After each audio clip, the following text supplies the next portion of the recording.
I never imagined a family trip could feel like a betrayal so complete until that bitter winter morning when I discovered I was truly unwanted. The day began with excitement, a promise of shared laughter, long drives, and the magic of exploring a charming mountain town. I had meticulously planned every detail, dreaming of bonding over new experiences and cozy fireside chats.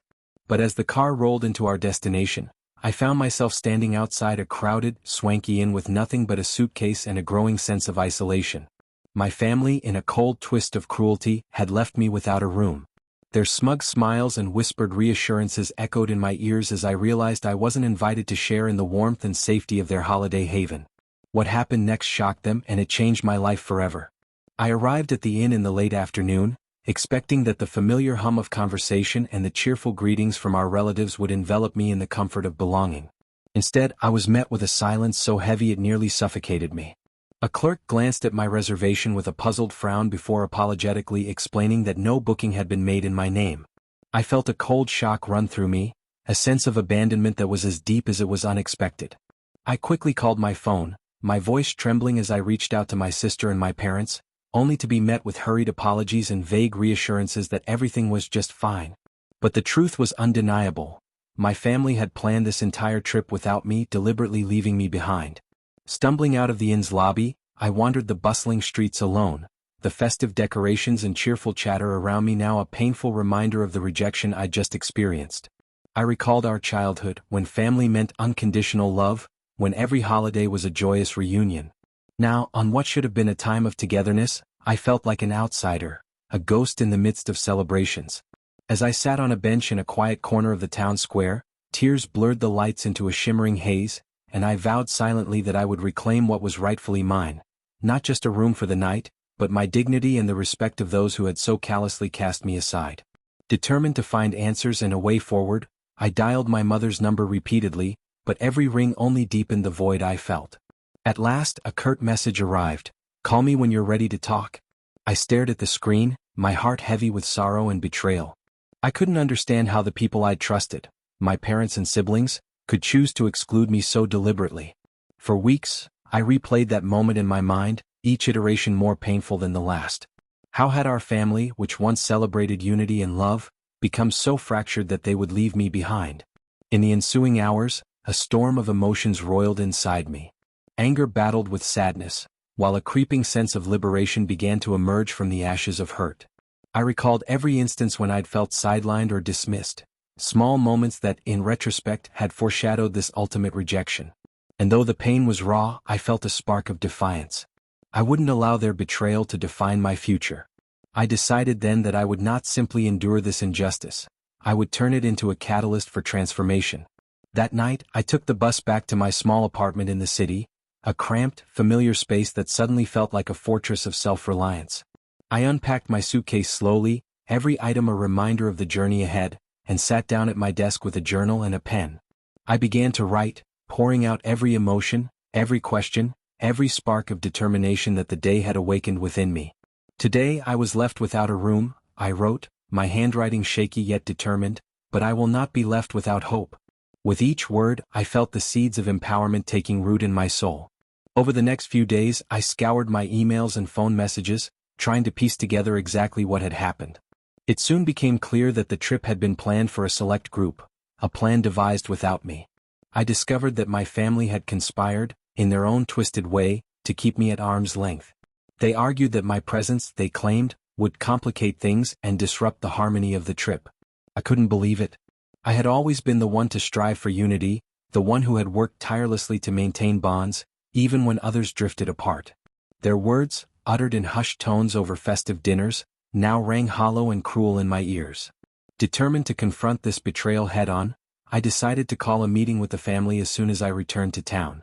I spent that sleepless night drafting a message that was equal parts hurt and resolve, demanding an explanation for their actions. I sent it out, and for hours I awaited a response, my phone silent in the darkness. In the morning, a flurry of texts began to arrive. Apologies, pleas for forgiveness, and vague promises that they would explain everything. Yet, none of those messages could mend the deep wound of feeling abandoned on a day meant for togetherness. In the days that followed, I took deliberate steps to reclaim my independence. I reached out to a trusted friend from college, Elena, who had always been my sounding board and confidant. Over coffee in a cozy, tucked-away cafe, I recounted every painful detail of that Christmas night. Elena's eyes widened with disbelief and compassion. "I can't believe they did that to you," she murmured.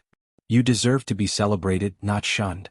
Her words, full of warmth and sincerity, sparked within me a determination to redefine my self-worth on my own terms. I began to invest time in activities that nurtured my spirit. I returned to my love of painting, setting up a small studio in my apartment where I could lose myself in the vibrant swirls of color. I started writing in a blog, an outlet to share my story and connect with others who had experienced similar betrayals. The act of creating became therapeutic. Each brushstroke and each written word was a step toward healing. I even took long walks through the city, letting the rhythm of my footsteps guide me as I contemplated the meaning of family and love.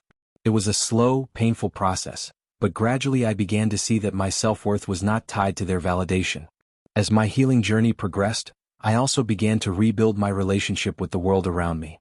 I reconnected with old friends and attended social gatherings with a cautious optimism. I realized that while my family's betrayal had cut deeply, it was not the end of all connection. There were people who valued me for who I was, a person of resilience, creativity, and unwavering strength. Their support became a beacon of hope in the midst of my solitude. One particularly transformative moment came when I attended a local support group meeting for those who had been estranged from their families. In that circle of kindred spirits, I listened to stories of abandonment, heartbreak, and eventual triumph. One woman in particular spoke of how her family had deliberately excluded her from important celebrations, only for her to rise and create a life filled with love and purpose. As I shared my own story, of a Christmas night when I was left without a room and felt like an outcast, the room fell silent in empathetic understanding. That shared vulnerability was cathartic. It helped me see that I was not alone in my struggle, that many had felt the sting of rejection, and that we all possessed the power to overcome it. With each new day, I grew a little stronger, a little more sure that I would not allow the wounds of that night to dictate the rest of my life. I continued to focus on my art and my writing, each piece a declaration of independence, a testament to the fact that I was capable of creating beauty even out of pain. I began to plan a small exhibition of my paintings, inviting those who had supported me along the way, hoping that sharing my journey would inspire others to reclaim their own narratives. The day of the exhibition arrived on a bright, clear morning. The gallery was modest but filled with energy, every corner adorned with my paintings that ranged from chaotic abstracts to delicate landscapes. As I walked through the space, greeting guests and discussing the stories behind each piece, I felt a profound sense of accomplishment.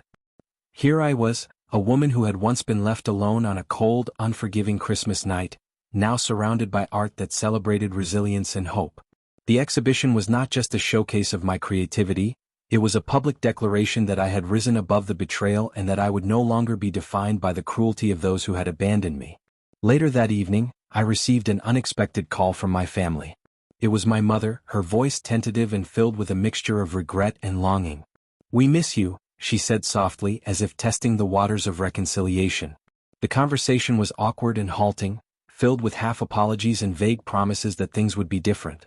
I listened, my heart conflicted. Part of me longed for the closeness we once shared, for the warmth of family that I had always believed was unconditional. Yet, the scars of that fateful Christmas night were not so easily healed. I told her that while I appreciated the call, trust had been deeply wounded, and I needed time to heal, to rebuild, and to determine whether we could ever move forward together. The conversation ended with a quiet, "I understand," leaving me with a mix of sadness and relief. In the weeks that followed, I continued to nurture my newfound independence. I started taking on more freelance projects, expanding my network of clients and gradually building a reputation as a creative force.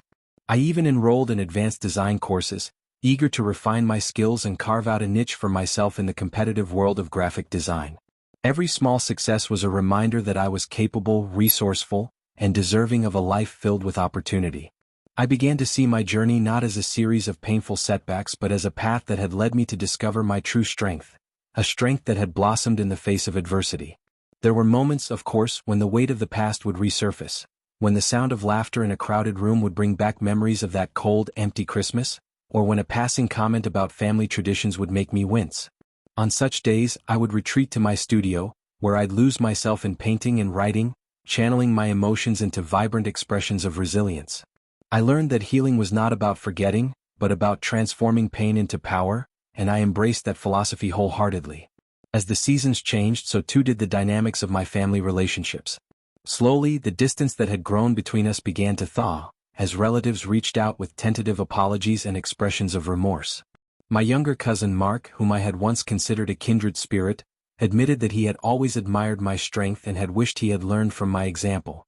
While I could not forget the hurt that had been inflicted upon me, I began to see that perhaps, with time, forgiveness might be possible, not for their sake but for mine. Forgiveness, I learned, was a gift that I gave myself, a way to free my heart from the burden of resentment and to move forward with hope. By the time the next Christmas rolled around, I was in a very different place. I decided to host a small, intimate celebration with a carefully chosen circle of friends and family members who had proven their loyalty and kindness. The day was simple, filled with modest decorations, homemade food, and genuine laughter, a stark contrast to the opulent, orchestrated gatherings of the past. As I sat by the fire with my new chosen family, I felt a deep sense of gratitude. I realized that while my biological family had once betrayed me in the most painful way, I had discovered a new definition of family, one built on mutual respect, shared values, and an unwavering commitment to honor each other's worth. Reflecting on the tumultuous journey from that lonely Christmas night to the present, I see a tapestry woven with threads of heartbreak, resilience, and eventual rebirth. The pain of being deliberately excluded and the sting of betrayal had forced me to confront my own insecurities and to build a life that was entirely my own. Every tear, every sleepless night, every moment of doubt was a stepping stone on the path to empowerment. I learned that the only way to reclaim my future was to let go of the past, to forgive not for the sake of those who had hurt me, but for my own liberation. I now understand that family, in its truest sense, is not defined solely by blood or by tradition, but by the quality of the relationships we nurture and the love that we choose to give.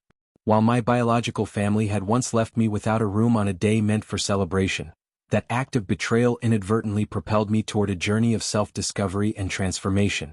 I have built a future filled with creativity, independence, and genuine connection. A future where my worth is measured not by the shallow judgments of others, but by the strength I carry within me. Today, as I sit in my bright, comfortable apartment adorned with art and handwritten letters from supportive friends, I am reminded that every setback can lead to a new beginning. The scars of that painful Christmas remain, not as symbols of defeat, but as badges of honor that testify to my survival and growth. I have reclaimed my narrative, turning the bitter taste of betrayal into the fuel for my triumph. I no longer seek validation from those who once spurned me. Instead, I define my worth for myself. This is my story, a story of heartbreak, betrayal, and the extraordinary resilience that emerges from the depths of rejection. It is a story of a woman who was left out on a cold, bitter day only to rise, rebuild, and ultimately redefine what it means to be truly loved and valued. I now know that every moment of pain has led me to a place of greater strength and deeper understanding. My journey continues, each day a reminder that I am the architect of my destiny, capable of creating beauty even from the darkest of times. And though my family's actions once shattered my world, they inadvertently set me on a path to discover the most profound truth, that I am worthy of all the love, respect, and happiness that life has to offer, no matter what anyone else might say.